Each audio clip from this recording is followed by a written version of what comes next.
সন্ত্রাসীদের অভয়ারণ্য যেখানেই থাকুক সেগুলো নির্মূল করা হবে। তারা যে উদ্যত্ত আচরণ করেছে, যে দুঃসাহস দেখিয়েছে, সেটা আমরা খুব কঠোরভাবে নিয়ন্ত্রণ করব। মে মাসে পুলিশের উপরে হামলা হচ্ছে, 4টি ঘটনা ঘটেছে নারায়ণগঞ্জে। আমরা জঙ্গল সলিমপুর দেখছি যে পুলিশ কিংবা আমাদের র্যাব বাহিনী যারা আছে তারাই আজকে আক্রান্ত আইন শৃঙ্খলা রক্ষা করতে গিয়ে। জনগণ কতটুকু নিরাপদে রাখছে? আপনার কাছে দ্বিতীয় প্রশ্নটি হচ্ছে যে একটা শেষ করে এটার সাথে রিলেটেড, তাইলে পরে ভুলে যাব। আচ্ছা ঠিক আছে।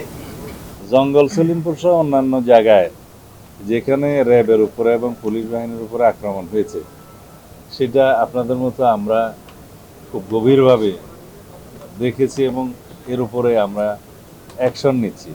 সেটা আপনাদের সামনে যখন দৃশ্যমান হচ্ছে ইতিমধ্যে, তখন আপনারা দেখতে পাবেন। আমরা এটা এই জন্যেই এটা অনুমান করতে পারি, দীর্ঘ 17 বছর দেশে কোনো আইনের শাসন ছিল না, দুর্বৃত্তায়নের একটা মহামারী ছিল।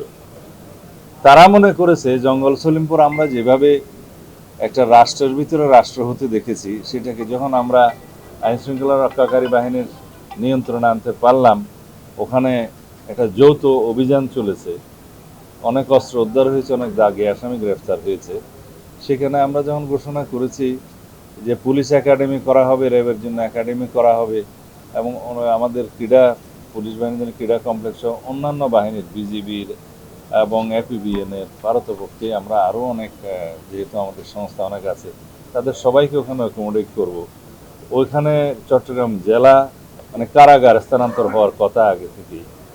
এই জায়গাটা একটা প্রশাসনিক এবং বিভিন্ন নিরাপত্তা বাহিনীর, শৃঙ্খলা বাহিনীর একটা হাব, ট্রেনিং সেন্টার হয়ে উঠবে।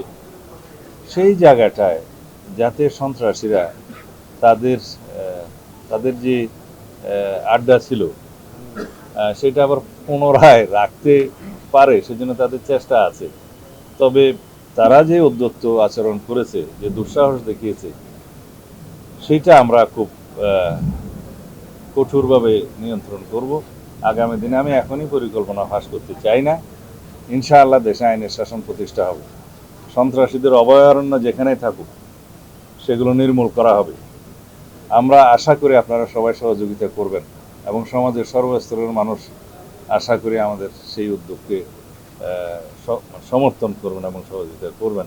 আমরা এই দেশে কোনোভাবেই সন্ত্রাসী, মাদক ব্যবসায়ী এবং চাঁদাবাজি এগুলো কোনো স্থান দেব না।